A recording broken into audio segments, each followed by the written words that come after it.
Hello, good evening everyone. Ako po si Doc Drew, isa po akong urologist.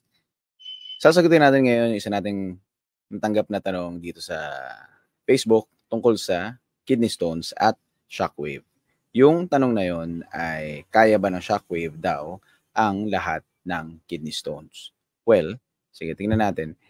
Ang extracorporeal shockwave lithotripsy, isa siyang paraan para mabasag yung kidney stones ng um, non-invasive. So, ibig sabihin, walang sugat, walang hiwa. Kung makikita ninyo dito, ayan, kung makikita ninyo, ito yung posisyon ng patient kapag sinashockwave. Nakahiga ka, tapos bibigyan ka ng anesthetic, bibigyan ka ng pampakalma, pampatulog, sa ibang, depende rin sa profile mo kung kailangan kang i-general anesthesia. Pero most of the time, binibigyan lang ng sedative yung patient. Okay? So, for example, ito nakikita ninyo na merong kidney stone sa loob ng kidney. Merong stone sa loob ng kidney na tatapatan nitong shockwave generator. So, merong yung doctor ninyo, yung urologist ninyo, at saka yung technician, ifo-focus nila yan, hahanapin nila yung bato doon sa loob ng kidney ninyo using x-rays or ultrasound. Kapag yung x-ray or ultrasound ay nahanap na yung bato, ifo-focus yung shockwaves doon. Yung shockwave, babiyahe yan mula sa shockwave generator, papunta sa balat, papunta sa taba, tapos papunta doon sa kidney, dito, at nakafocus siya doon sa kidney stone. Ang objective ay mabasag yung stone at ma-obliterate tulad nito, na parang pinong-pino na, enough para maihi mo na lang palabas yung bato. So, hindi matatapos doon hindi matatapos yung treatment doon sa pagbasag lang ng stone. Kailangan mo pang mailabas yung kidney stones. Okay? So, ang mangyayari dyan, magpa-follow up ka, i-check ulit by ultrasound or CT scan kung yung stones ay nailabas mo na.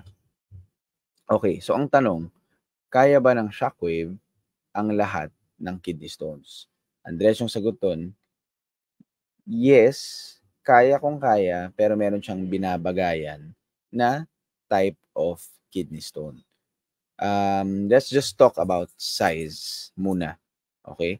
Kung titignan ninyo yung guidelines ng European Association of Urology, ang lumalabas na recommendation, pwede siya sa halos lahat ng sizes ng kidney stones.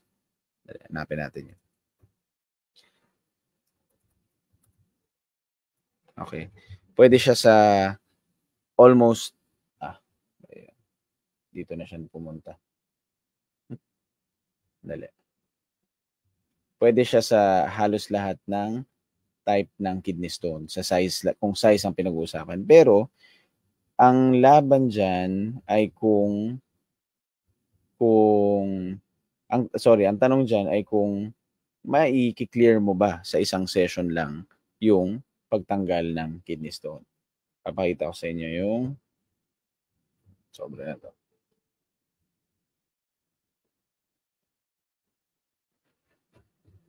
Ito.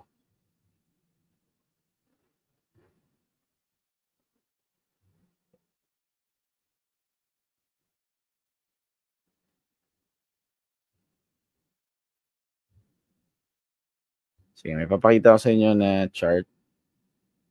Okay.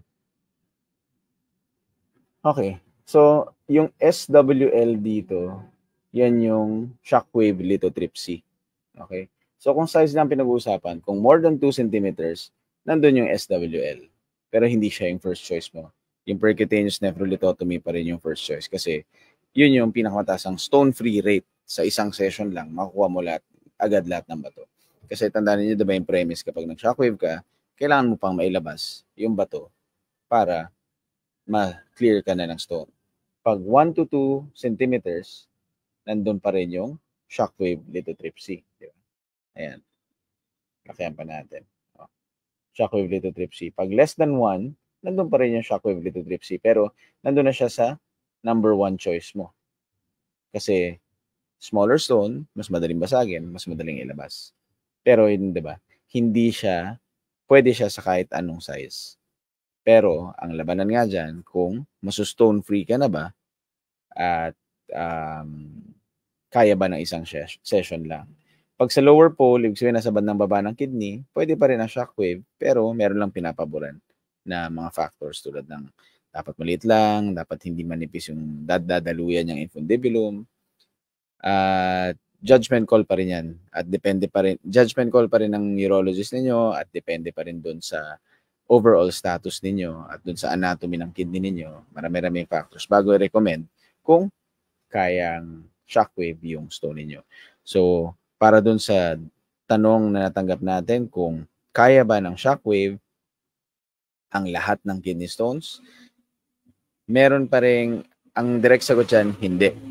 Kasi merong mga shockwave resistant na stones na hindi siya kayang basagin ng shockwave tulad ng mga matrix stones at yung mga matitigas na calcium oxalate monohydrate stones at yung mga cystine stones. So, there are types of stones na hindi kayang basagin basta-basta ng shockwave. Okay? So, meron niyang binabagayan. Alright? So, nasagot na natin yung tanong kung kaya ba ng shockwave ang lahat ng kidney stones. Thank you for watching at may mga susunod pa tayong live. Sasagutin natin isa-isa yung mga questions na natatanggap natin dito sa page natin sa Doc Drew. Ako po si Doc Drew, urologist. Thanks for watching.